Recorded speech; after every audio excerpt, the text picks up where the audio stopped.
요한계시록 12장 7절부터 12절까지 우리 다 같이 읽겠습니다.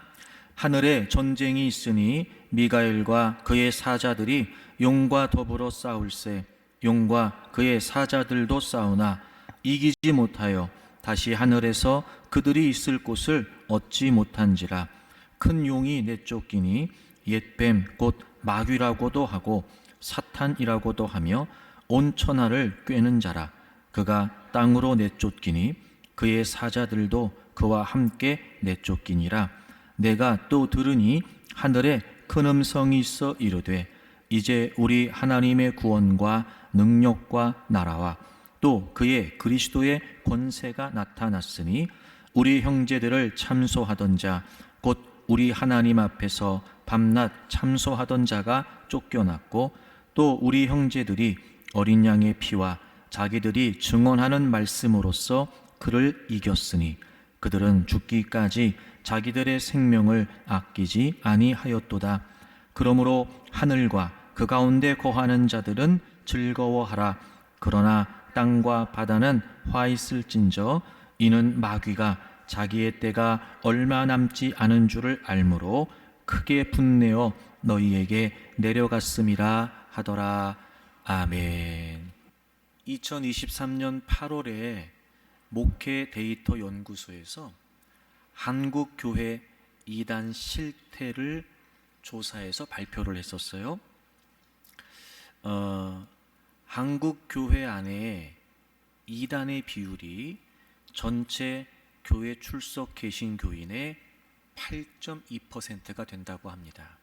그러니까 응답을 해서 내가 교회를 다닙니다 한 사람들 중에서 이단이라고 판별이 되는 사람들을 추려낸 거예요. 2022년 말에 전체 개신교인의 수가 545만 명으로 추산이 됐대요. 그 중에 8.2%니까 오차 범위를 따지다 보면 최소 31만 명에서 59만 명까지 된다고 그럽니다. 그러니까 약 10% 정도, 나는 교회를 다닙니다 라고 답한 사람들 중에 약 10% 정도가 이단에 해당되는 거예요. 처음부터 이단에서 신앙생활을 한 경우는 41%라고 하고 59%는 과거에 종교활동의 경험이 있었다고 그래요. 근데 그 중에서 기독교인이었다가 이단에 빠지게 된 케이스가 무려 86%라고 그래요.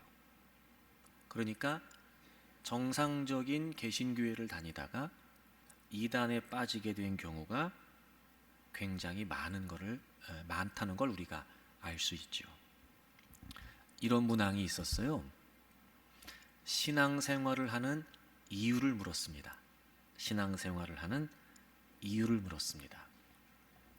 이단에 다니고 있는 사람들의 대답이 구원과 영생을 위해서는 35%에 불과했습니다. 나머지는 뭘까? 건강, 재물, 성공 같은 복을 받기 위해서가 20%, 마음의 평안을 얻기 위해서가 20%, 가족의 권유가 16%예요. 그러니까 56%가 사실 복음의 본질과 많이 어긋나 있다는 걸 우리가 알 수 있죠. 여러분, 그러면 개신교인들 중에서는 신앙생활을 하는 이유가 뭐였을까? 개신교인들, 그러니까 이단이 아닌 정상적인 교회에 다니는 사람들. 물론 제일 먼저 구원과 영생이다라고 답한 사람이 많긴 했어요. 그런데 아까 제가 이단은 35%라고 그랬잖아요. 개신교는 45%밖에 안 돼요. 그리고 아까 말한 그런 마음의 평안, 또 복을 받기 위해서 가족의 권유 때문에 라고 하는 프로테이지가 49%, 약 50% 육박을 해요. 저는 이 마음의 평안이라고 하는 것도 뭔지 사실 좀 궁금하긴 해요. 성경이 말하는 평안은 아닐 거예요. 그냥 좀 이렇게 마음의 위안을 얻거나 편해지고 싶은 뭐 그런 의도이겠지요. 뭐 이단에서 신앙생활하는 사람들이 구원과 영생의 목적이 비율이 낮다는 건 뭐 그럴 수 있는데, 우리 개신교회를 다니면서도 신앙생활을 하는 이유가 구원과 영생보다는 그 이외의 것이 더 많았다는 거예요.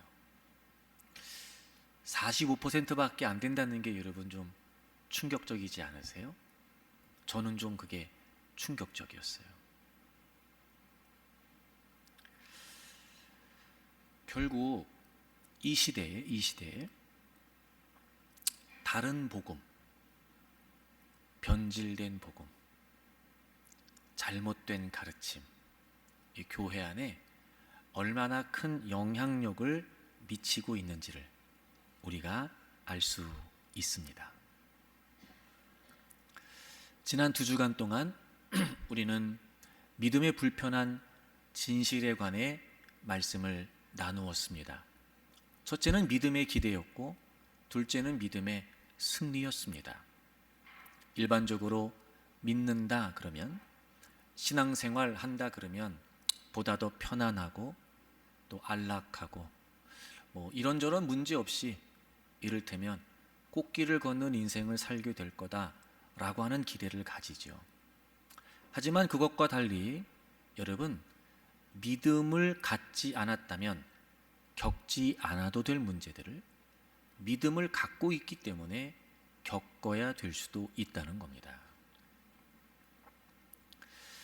하나님에게 도전했던 악의 세력이 패배를 하고 세상으로 쫓겨와서 이 공중의 권세를 잡고 악의 영향력을 행사하고 있습니다. 물론 철저히 하나님의 다스리심 안에 있으며 또 그들의 기한은 정해져 있지요. 어쩌면 그렇기 때문에 자신들의 때가 얼마 남지 않은 줄 알기 때문에 그 악의 세력들은 점점 전력을 다해 활동을 하고 끝이 다가오면 다가올수록 그들의 악한 영향력은 절정에 달하게 될 것입니다. 다시 말하면 그 악의 세력들이 믿음으로 살고 있는 우리에게 끊임없이 도전하고 공격해 온다는 것이지요. 그래서 우리 그리스도인들이 어려움을 겪고 믿는다는 것 때문에 시련을 당하는 것, 이건 어찌 보면 예수님을 따르는 삶의 정상적인 일부로 당연하게 생각해야 한다는 것입니다. 그것이 바로 성경의 가르침이었죠. 주님도 우리에게 말씀하셨어요. 세상이 너희를 미워할 거라고 말이죠. 그래서 우리는 어떤 그런 단순한 기대가 아니라 오히려 믿음을 갖고 있기 때문에 미움받을 용기를 각오해야 될지도 모릅니다. 그럼에도 불구하고 이미도 예수님께서 승리하셨고, 그리고 악의 세력은 패배했고 마지막이 정해져 있습니다.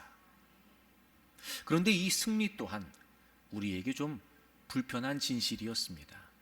그래서 우리는 그 승리하신 주님을 바라보고 우리 역시 그 주님의 승리를 확신하고 우리가 승리했다는 믿음을 가지고 얼마든지 우리가 그 믿음의 시련들을 감당해낼 수 있죠.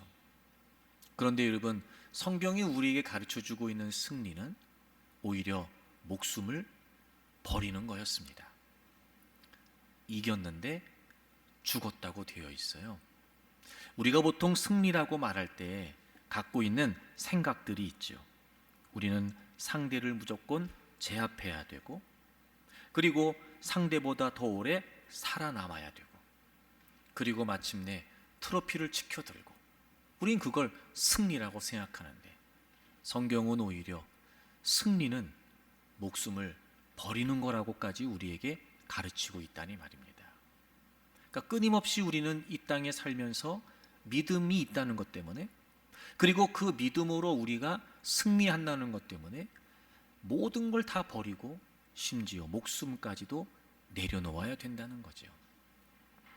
그래서 성경은 우리에게 승리를 위해 인내해야 된다고 가르치고 있습니다. 계속해서 견디고 계속해서 참아내면서 마지막 주님이 다시 재림하시고 악의 세력들은 지옥에 떨어질 거고 우린 신령한 몸으로 부활하고 비로소 우리는 그 영광된 영원한 삶을 살 수 있게 된다는 거잖아요. 그래서 우리가 끝까지 인내해야 된다는 거예요.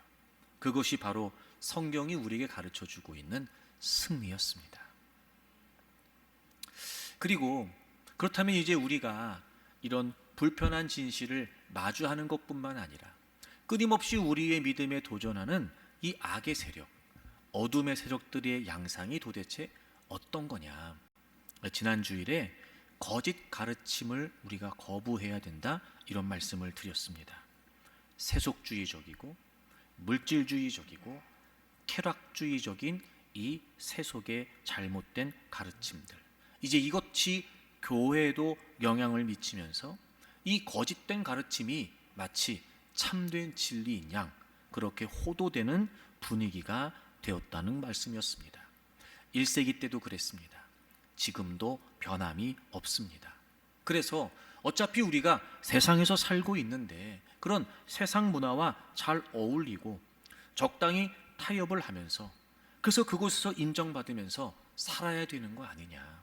그리고 그렇게 하는 것이 아무런 문제가 없는 양, 그것이 진리에 무방하다고 점점 분위기가 형성되어 가고 있는 겁니다.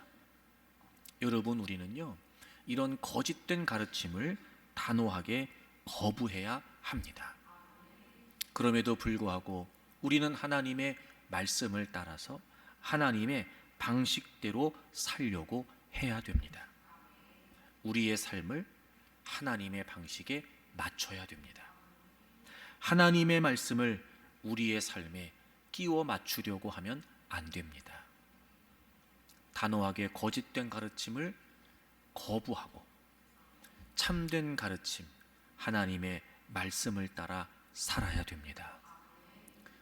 그런데 점점 이제는 말씀보다는 상황이 중요한 시대가 되어버렸습니다. 말씀을 존중해야 되는데 이젠 우리는 상황만 주장하고 삽니다.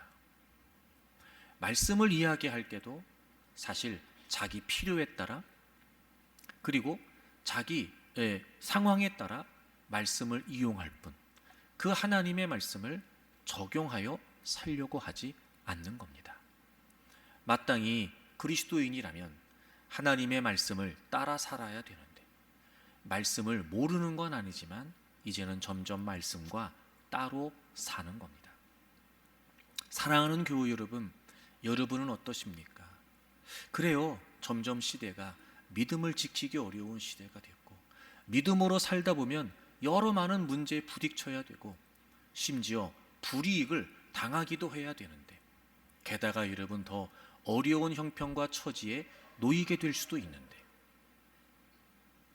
그럼에도 불구하고 정말 우리가 마지막 그 주님의 승리가 우리의 승리가 된다는 걸 확신하고 영원한 하나님의 나라를 소망하기 때문에 내가 끝까지 믿음을 지킨다. 여러분, 우리가 이런 마음을 가지고 이런 믿음의 확고한 결의를 가지고 과연 그 거짓된 가르침들을 우리가 거부하고 있냔 말입니다. 때로는 하나님의 말씀을 지키지 못하고 때로는 말씀의 방식대로 살지 못하는 것 때문에 괴로워하고 부끄러워하고 그래 내가 더 말씀대로 살아야 되겠다. 여러분, 이런 모습이 우리에게 당연해야 되는데 언제부턴가 말씀을 말씀대로 들으려고 하지 않고 오히려 그걸 거부하면서 점점 이제는 그 하나님의 말씀 앞에 자신을 살피는 모습조차 잃어버리고 부끄러운 줄도 모르고 그렇게 점점 여러분 말씀과 멀어지면서 그 거짓된 가르침에 우리가 현혹되어 살아가고 있는 건 아니냔 말이에요. 사랑하는 여러분, 주님 다시 오실 때까지 우린 이 모든 거짓 가르침을 단호히 거부하고 끝까지 인내하고 마침내 승리해야 합니다. 오늘은 두 번째 말씀을 좀 드리려고 그래요. 이 거짓 가르침과 더불어 또 이 시대에 어떻게 악의 세력들이 우리에게 도전해 올까? 그건 바로 거짓 신입니다. 물론 이 거짓 신은 거짓 가르침과 밀접하게 연관되어 있기는 합니다. 어둠의 세력은 우리가 하나님을 믿는다는 걸 알고 있습니다. 그럼에도 불구하고 우리의 삶에서 하나님과 대등하게 여겨질 만한, 하나님과 견줄 만한 그 어떤 가치를 끊임없이 제시하면서 하나님이 아닌 그것을 따르도록 거짓 신을 숭배하도록 만든다는 거예요. 그래서 우리는 이 시대에 거짓 가르침과 더불어 거짓 신을 거부해야 합니다. 이 내용은 바로 그 요한계시록 2장 3장에 나오는 아시아 지역의 7개의 교회와 메시지와 연관이 있다고 제가 말씀드렸어요. 공통점이 있다고 그랬죠. 지난주에 찾아봤는데 성령께서 교회들에게 하시는 말씀을 들으라, 말씀을 들으라는 말이 7교회에 동일하게 등장했어요. 그래서 거짓 가르침을 거부해야 된다 제가 말씀드렸어요. 이제는 거짓 신을 거부해야 돼요. 동일하게 이 7개 교회에 주님께서 주시는 말씀이 있었습니다. 여러분 요한계시록 2장부터 좀 보겠습니다. 맨 먼저 에베소 교회가 나오죠. 요한계시록 2장 7절을 보실까요? 귀 있는 자는 성령이 교회들에게 하시는 말씀을 들을지어다. 그리고 뭐라고 되어 있냐면 이기는 그에게는, 이긴다라고 되어 있어요. 이겨라, 이긴다, 이런 표현 나와요. 자, 그 다음에 서모나 교회죠. 11절 귀 있는 자는 성령이 교회들에게 하시는 말씀을 들을지어다. 이기는 자는, 이겨야 된다고 얘기하고 있어요. 이기는 자는. 그 다음에 세 번째 버가모 교회가 나오죠. 17절 귀 있는 자는 성령이 교회들에게 하시는 말씀을 들을지어다. 이기는 그에게는, 이기는 그에게는. 그 다음에 두아디라 교회 말씀에 보면 26절 이기는 자와 끝까지 내 일을 지키는 자, 이기는 자 또 나왔어요. 이기는 자. 3장에 가면 사대교회가 나오죠. 5절을 보실까요 여러분? 이기는 자는 또 나왔어요. 그 다음에 7절부터 빌라델비아 교회 이야기가 나오죠. 자, 12절 보세요. 12절 이기는 자는 또 나와요. 이기는 자는. 그 다음에 라오디게아 교회 얘기가 마지막에 나오잖아요. 자, 3장 22절 귀 있는 자는 성령이 교회들에게 하시는 말씀을 들을 21절 이기는 그에게는. 여러분 7교회에 동일하게 나오는 메시지가 있어요. 이긴다는 거예요. 이긴다는. 그러니까 이기라는 거예요. 여러분 하나님을 믿는 우리에게 있어 이긴다는 거. 그러니까 뭘 이기라는 거냐 말이에요. 믿음의 도전을 이기는데 뭘 이기냐는 말이에요. 즉 끊임없이 우리의 삶의 자리에서 어둠의 세력이 하나님처럼 우리가 여기고 살만한 이 거짓신들 반드시 이기라는 거예요. 여러분 믿음을 지킨다는 건 그 믿음은 우리가 하나님을 믿는 거잖아요. 우리의 믿음의 대상은 하나님이시잖아요. 그러니까 이긴다는 건 끝까지 우리의 믿음의 대상이 누구셔야 되는 거예요? 하나님이셔야 되는 거예요. 심지어 우리의 목숨이 위협을 받는 상황이 된다 할지라도 우리는 나를 위해 믿음을 포기하고 목숨을 부지하는 것이 아니라 우리는 심지어 목숨을 버리더라도 내 믿음의 대상이 되신 하나님을 부인하지 않겠다는 거예요. 이긴다는 거. 끝까지 우리의 신앙의 대상은 하나님이시라는 거예요. 그러므로 거짓 신을 경계하고 거짓 신을 우리가 거부해야 끝까지 우리의 믿음을 지킬 수 있습니다. 이 1세기 그리스도인들에게 있어서 가장 어려웠던 점 중에 하나가 뭐냐면 이 당시 사회는요 황제 숭배 그리고 우상 숭배가 삶 전체를 두르고 있는 시대였어요. 특히 여러분 이 로마가 지배하고 있었던 이 시대에 로마가 여러 많은 민족들을 지배하기 위해서 썼던 전략 중에 하나가 뭐냐면 황제를 신으로 여기게 하는 거였어요. 그래서 황제를 신으로 섬기게 했어요. 그 황제를 주로 고백하게 했어요. 그래서 정치, 사회, 경제, 군사 이 모든 영향력을 결집시키기 위해서 황제를 신으로 만들고 그 아래 어마어마한 종교 세력을 형성해서 모두가 그 안에 있어야 삶을 살 수 있도록 분위기, 그 문화를 다 제도를 만들어 버렸어요. 쉽게 말하면 이런 거예요. 우리 그리스도인들은 주님이 주님이시기 때문에 어떤 경우에도 황제를 주님이라고 고백할 수가 없는 거예요. 만약 그걸 거부하게 되면 엄청난 대가를 치러야 됐고 심지어 목숨도 잃어야 했어요. 게다가 이교도의 신들을 숭배하는 우상 숭배가 이 지역 곳곳에 너무 많이 있었다는 겁니다. 근데 대부분의 이 우상 숭배, 즉 이교도의 신들은 굉장히 성적으로 문란했다고 그래요. 각 신전마다 그 신전에 소속되어 있는 남녀의 창기들이 있을 정도로 그 신전에 가서 그 신을 숭배하는 그런 예식에 참여한다는 그 자체가 성적인 타락과 문란함을 의미하는 것과 같았습니다. 황제 숭배와 우상 숭배, 그리고 이 모든 것들이 지역에 여러 많은 상인 조합들과 결탁이 되어서 그 그룹 안에 들어오지 않으면 정상적인 경제 생활을 할 수가 없었다는 겁니다. 그런 경제적인 유대 관계가 종교적인 관행과 더불어서 맺어지고 있었기 때문에 쉽게 말하면 이런 거예요. 먹고 살려면 그 속에 들어가지 않으면 안 됐던 거예요. 자, 보세요. 이 우상 숭배라는 거, 거짓신이라는 거, 여러분 이 당시에도 그랬고 오늘도 그래요. 결국 이게 뭐와 귀결이 되냐면 돈과 귀결이 되는 거예요. 왜 우상 숭배를 해요? 그거 안 하면 먹고 살 수가 없어요. 그러니까 결국 겉으로 보여지는 황제가 우상인 것 같고 겉으로 보여지는 여러 신상들이, 신전들이 우상인 것 같고 그게 우상 숭배인 것 같지만 사실 그 이면의 본질은 뭐예요? 돈이에요. 생존이에요. 그럼 이제 이런 거예요. 이 당시의 양상이 뭐냐? 정말 믿음을 지키려면, 정말 믿음의 대상을 하나님으로 지키려면 뭘 포기해야 돼요? 돈을 포기해야 돼요. 생존을 포기해야 돼요.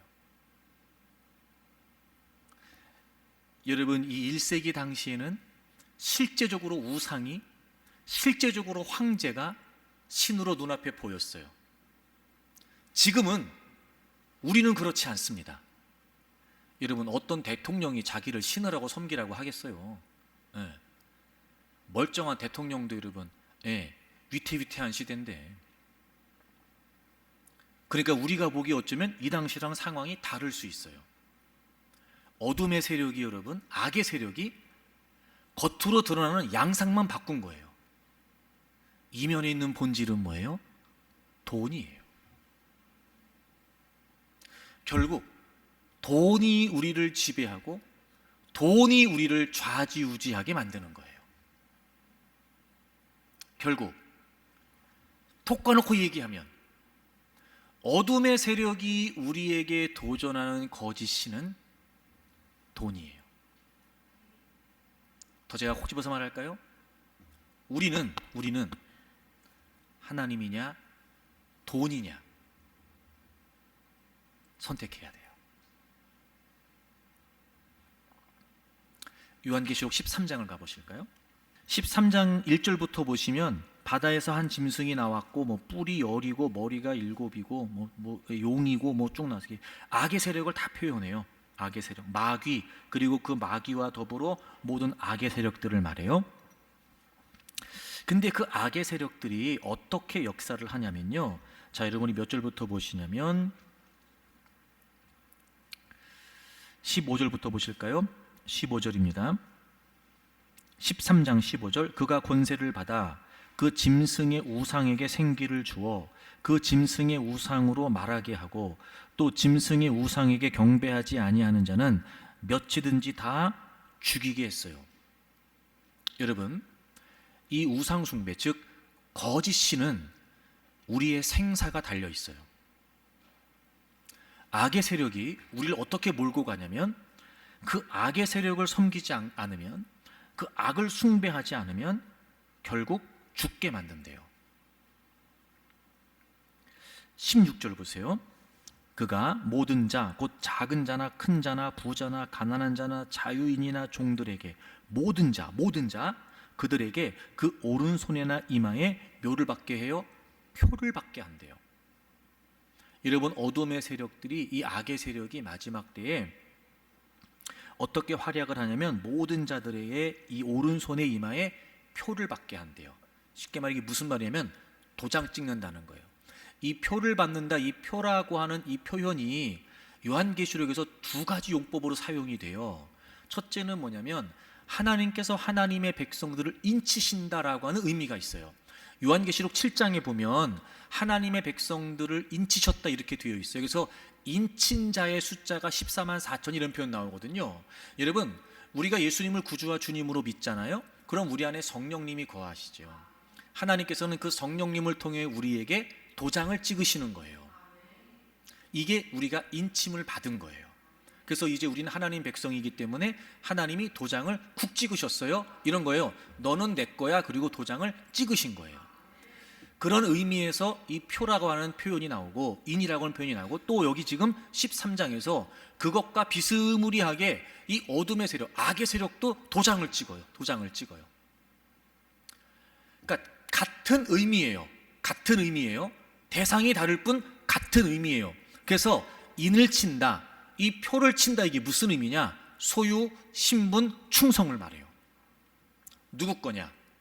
누구냐? 누구를 믿냐? 누구에게 충성하냐예요. 소유, 신분, 충성. 이 인이라고 하는 표현과 표라고 하는 표현은 바로 그런 의미를 가져요. 그러니까 악의 세력이 모든 사람들에게 표를 친대요.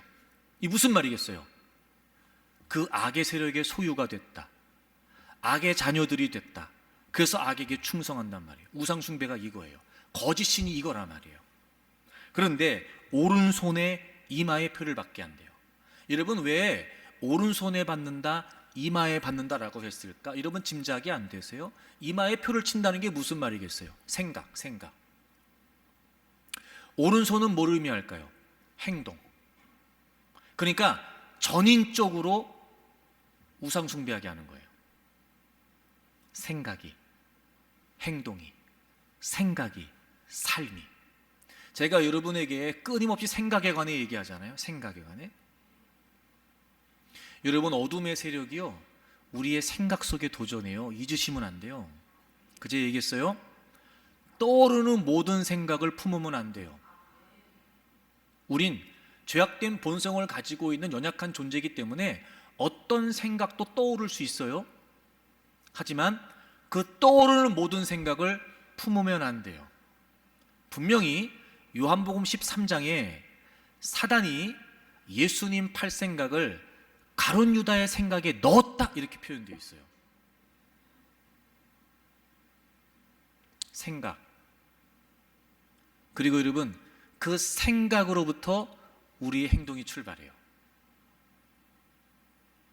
악의 세력이 거짓 신을 섬기도록 우리의 생각 속에 역사하고 우리의 삶 속에 역사한대요.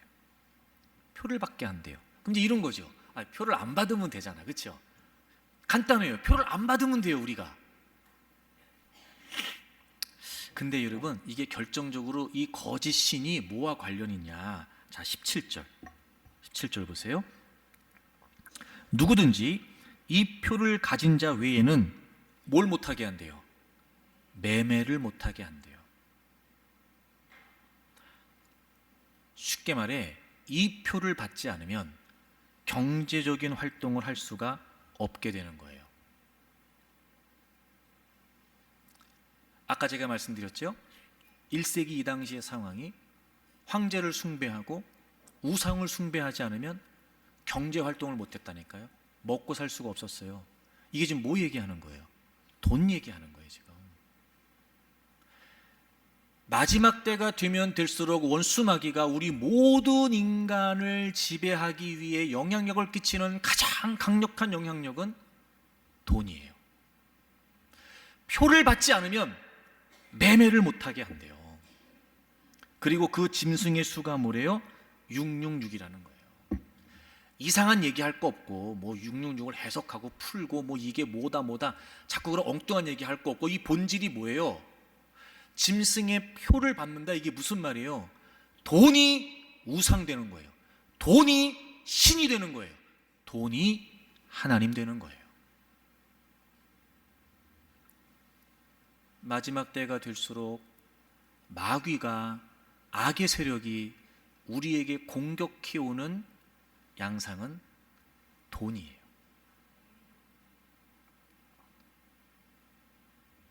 제가 톡 까놓고 여러분에게 물어볼게요. 하나님과 돈이냐? 여러분, 과연 우리가 뭘 선택할까요? 제가 이렇게 구체적으로 물어볼까요? 여러분, 예수 그리스도를 따르기 위해서 물질적인 편안함과 재정적인 안전을 기꺼이 포기할 수 있겠습니까?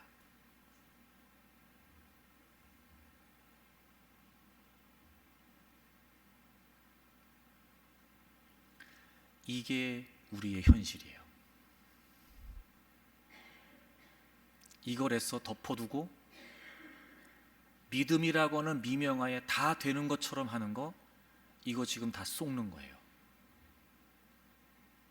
물론 돈이 필요 없다 이 얘기 아니에요. 오해하지 마세요. 돈 필요해요. 하지만 중요한 건 뭐예요?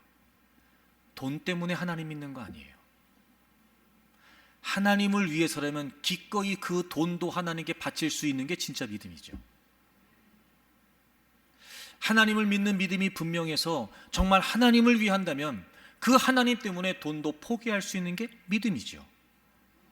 근데 우리는 돈 때문에 하나님 믿어요.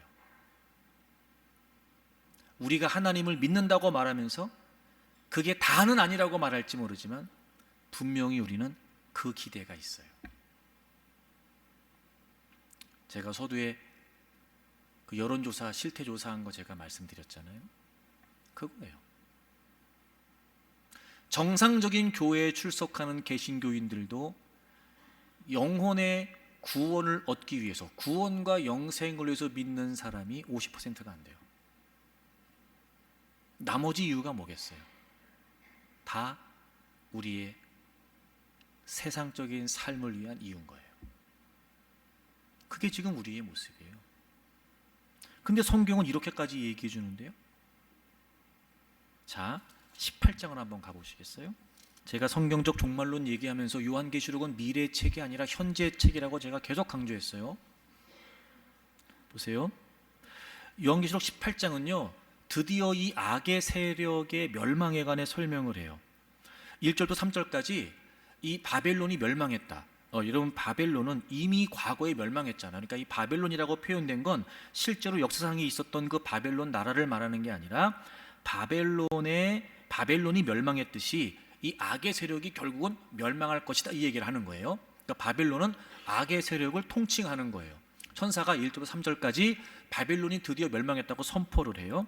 그리고 4절부터 마지막 절까지는 악의 세력의 멸망이 뭔지에 관해 구체적으로 설명을 해요.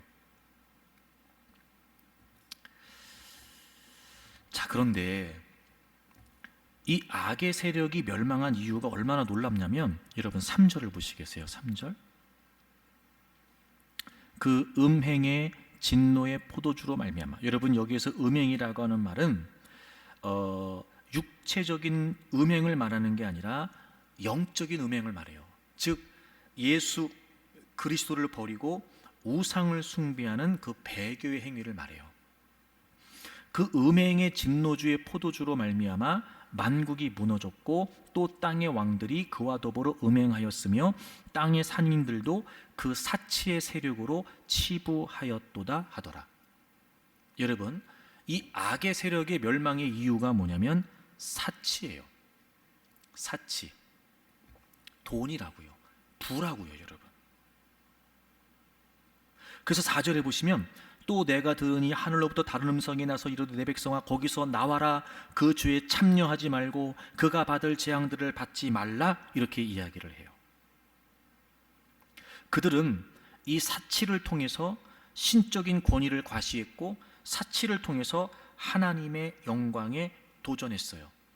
그래서 그 이후에 보시면 얼마나 그들에게 사치가 심했는지를 설명해 줘요. 그러니까 이런 거예요. 부 자체가 죄는 아니에요. 하지만 그 부를 추구하면서 그게 욕심이 되고 사치가 되는 거.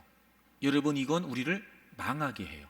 왜냐하면 결국 악의 세력이 우리를 유혹하여 끌고 가는 게 바로 이거예요. 돈이에요, 돈. 왜냐하면 우리 안에 욕심이 있거든요. 탐욕이 있단 말이에요. 원수마 이걸 모르지 않아요. 근데 결국 그것 때문에 망해요. 그것 때문에 망해요. 근데 여러분, 정말 충격적인 건요, 이렇게 부를 추구하고 돈을 추구하고 이렇게 사치스러운 삶을 이런 어떤 상황 속에서, 그런 호화스러운 상황 속에서, 자 여러분 24절을 보세요. 24절 맨 마지막, 선지자들과 성도들과 및 땅 위에서 죽임을 당한 모든 자의 피가 그 성 중에서 발견됐대요. 다 부를 추구해요. 사치스럽고 호화롭고 그런 삶을 다 살아요.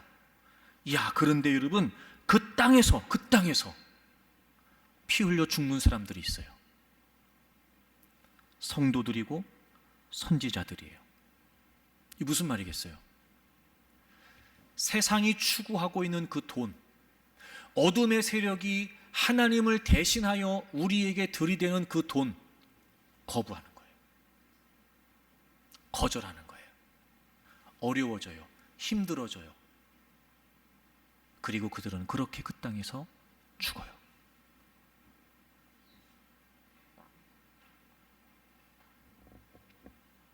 근데 그거 아세요, 여러분?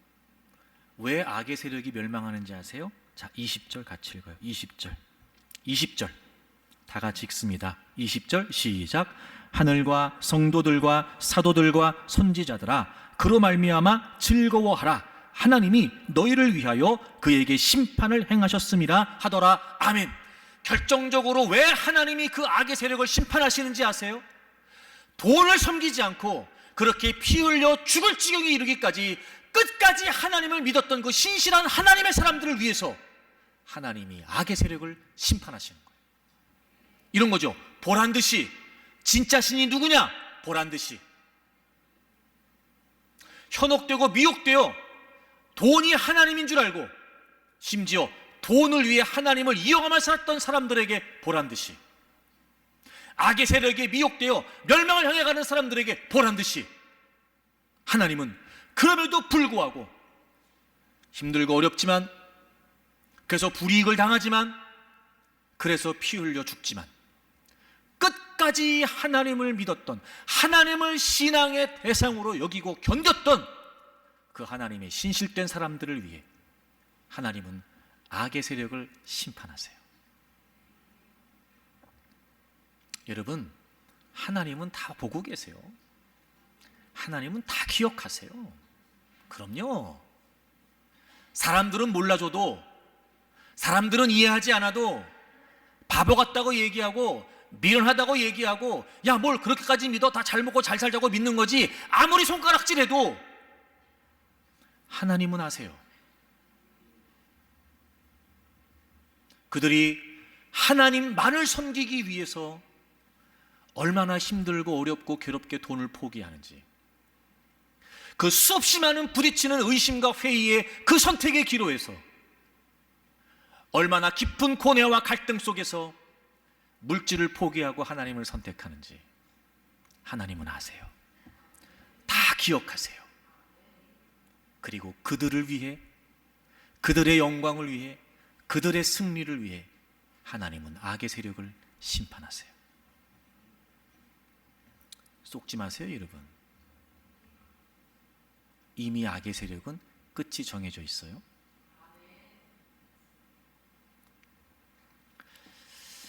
어려운 일이고 쉽지 않은 일인 거 압니다.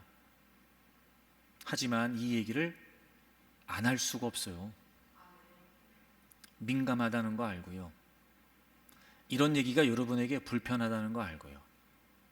내가 바보가 아닌 이상 이런 얘기를 하는 게 여러분에게 불편하게 들릴 거라는 걸 모르겠습니까? 그럼 사실 불편하게 여기는 여러분들 앞에 이 얘기를 하는 나는 더 불편합니다. 네. 안 하면 서로 편하잖아. 그죠? 안 하면 서로 편하잖아. 하지만 그럼에도 불구하고 덮어둘 수 없어요. 왜? 마지막이 있거든요. 끝이 있다니까요, 여러분. 주님 다시 오세요, 심판하러.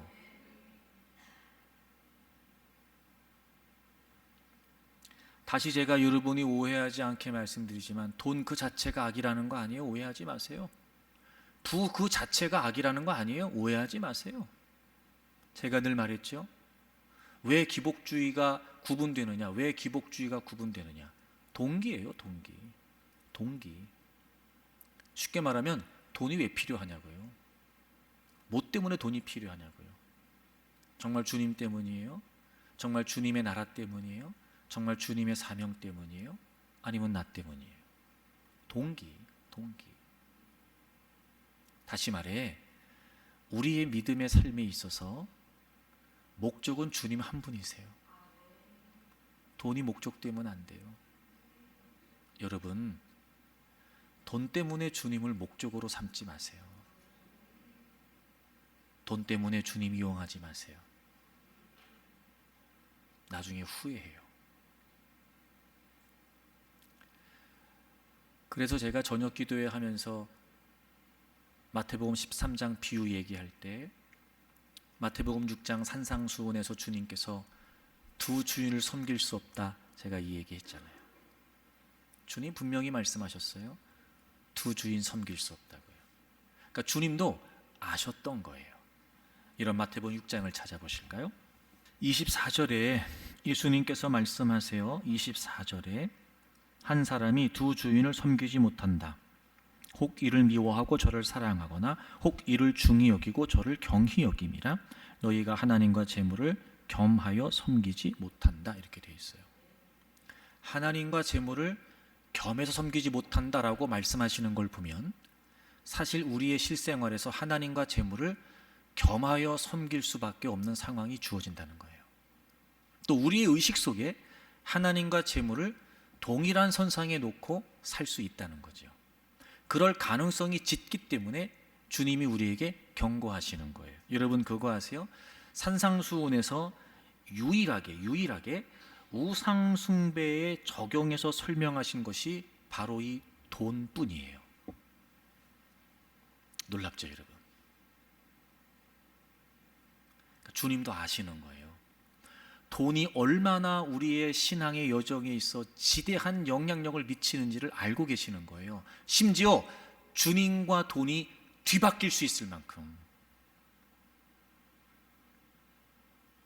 그래서 여러분, 주님은요, 시종일관 돈을 하나님의 주요한 경쟁 상대로 설명하고 계세요.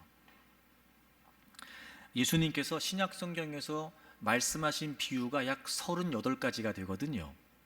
근데 그 중에서 16가지가 돈과 관련 있는 비유예요. 여러분 놀랍죠? 그러니까 우리는 굳이 들춰내고 얘기 안 해요. 불편하니까. 근데 주님은요, 정말 많이 얘기하셨어요. 절반 정도가 돈과 관련된 비유였어요. 근데 우리는 서로 불편하니까 돈 얘기 안 해요. 그리고 우리는 그냥 서로 좋으라고 대박나라고만 얘기해요. 복 받으라고 얘기해요. 그러면 다 좋아해요.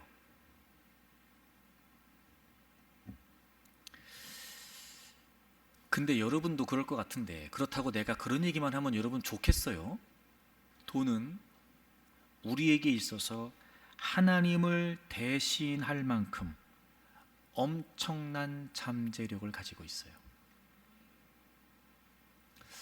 구약을 보면 이스라엘 백성들이 그랬어요. 하나님께서는 우상 숭배를 서슴지 않았던 이스라엘 백성들에게 끊임없이 경고하시고 책망하셨어요. 심지어 너희들이 나를 버렸다고도 말씀하셨어요. 근데 이스라엘 백성들은 끊임없이 우상 숭배를 했어요. 하나님과 견주어 우상 숭배를 했어요. 물론 이스라엘 백성들은 한 번도 자신들이 하나님을 떠난 적이 없다고 생각했어요. 근데 하나님은 시종일관 말씀하셨어요. 너희들이 나를 떠났다는 거예요. 이스라엘 백성들은 단지 바알을 하나님과 같이 섬겼을 뿐이에요. 근데 하나님은 그게 아니라는 거예요. 자, 제가 또 얘기할게요. 겉으로 보기엔 바알이에요. 근데 여러분 그거 아세요? 바알 신이 의미하는 바는 바로 풍요, 번영이에요. 이 바알은 농사의 신이에요. 이를테면 이런 거예요. 하나님, 먹고는 살아야 되니까요. 하나님, 잘 살아야 되니까요. 그러니까 하나님도 섬기고 풍요와 번영의 신이라고 하는 바알도 섬기는 거예요. 그러니까 바알 숭배의 본질은 뭐예요? 돈이에요. 여러분, 성경은요 일관되게 우리에게 가르치고 있어요. 이거 우리가 분별하고 경계하고, 물론 쉽지 않지만 작은 부분에서부터라도 우리가 하나님의 말씀을 적용하여 순종하면서 더 이상 하나님과 물질을 같이 따르면 안 돼요.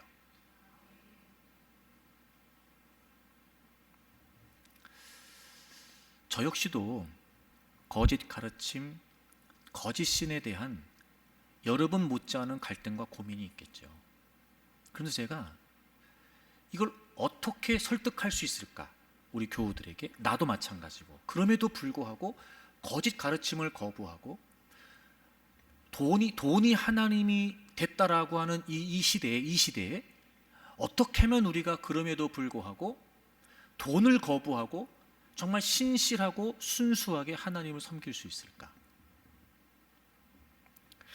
제가 어떤 책에서 이런 이야기를 본 적이 있어요. 2차 세계대전 때 이야기였어요. 여러분 아시는 것처럼 600만 명 이상 정도 되는 그 유태인들을 독일인들이 사살을 하고 그랬잖아요. 그때 이 나치가 그 유대인들을 막 무참하게 죽이면서 어떤 심리적인 전술을 썼나 봤더니 대부분 이 유대인들을 수용하는 시설이 막 수만 명 이상 되는 시설들이 많았대요. 그런데 그 꽤 많은 사람들을 수용하고 있는 그 수용소에 화장실을 몇 개밖에 설치 안 했다는 거예요.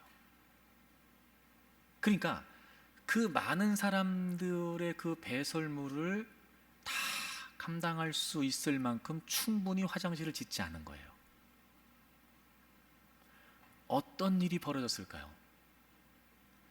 점점 숙소가 그들의 배설물로 차기 시작하는 거예요. 마치 짐승의 우리처럼. 이게 무슨 전술이냐?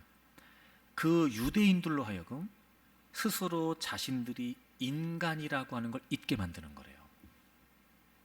그리고 그들을 학살하는 독일인들 역시 나는 지금 사람을 죽이는 게 아니라 짐승을 죽이는 거야, 이런 의도였대요.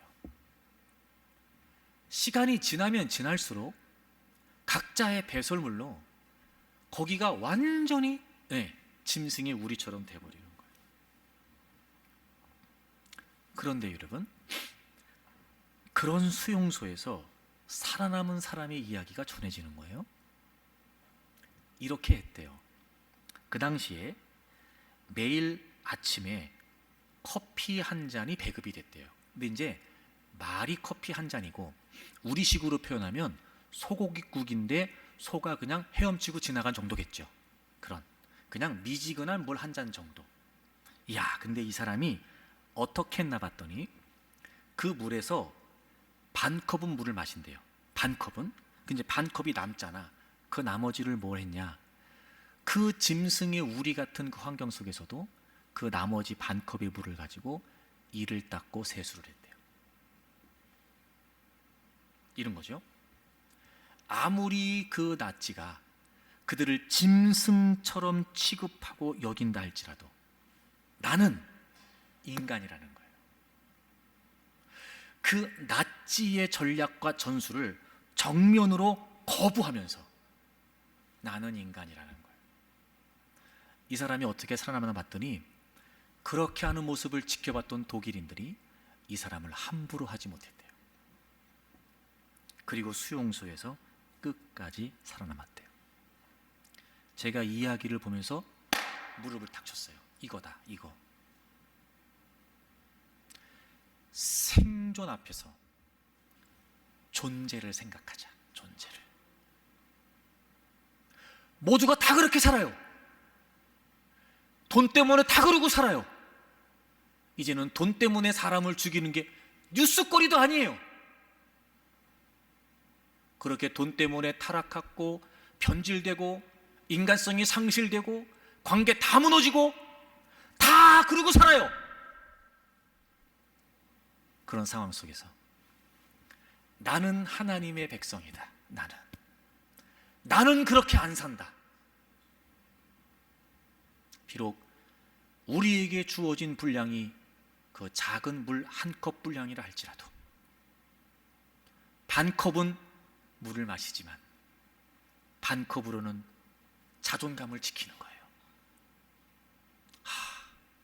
그래, 이 시대에 모두가 다 그렇게 살지만 그래도 나는 하나님의 백성이다. 또 생각하고 또 생각하고. 그러니까 점점 마지막 때가 될수록 예배가 중요하지 않을 수가 없는 거예요. 개인의 예배, 공동체 예배를 통해서 자꾸 말씀 앞에서 나를 살피고 내가 누구인지를 확인하는 거예요. 그래도 난 하나님 백성이다. 난 영원한 생명을 소유하고 있는 사람이다. 이렇게 세상에 같이 휘둘릴 존재가 아니다. 나에게는 영원한 하나님의 나라가 예비되어 있다. 주님은 다시 오신다. 악의 세력은 멸망한다. 끊임없이 나의 존재감을, 나의 자존감을, 나의 정체성을 그 생존 앞에서 싸우는 거예요. 그리고 끝까지 인내하고 버티는 거예요. 주님 다시 오시면 완전히 바뀔 거예요. 사랑하는 교회 여러분, 이 거짓 가르침 그리고 이 거짓 신을 거부할 수 있는 비결은 내가 예수 그리스도의 대속의 은혜로 구원받은 하나님의 백성이라고 하는 정체성을 지키는 거예요. 쉽지 않지만, 어려울 수 있지만, 그리고 이것이 점점 더 우리에게 힘겨울 수 있지만, 그럼에도 불구하고 내가 하나님의 거룩한 백성이라고 하는 정체성을 잃지 말고 거짓 가르침에 현혹되지 마십시오. 거짓 신을 숭배하지 마십시오. 끝까지 주님 다시 오시는 그날까지 믿음을 지켜 승리하는 저와 여러분들이 되기를 바랍니다.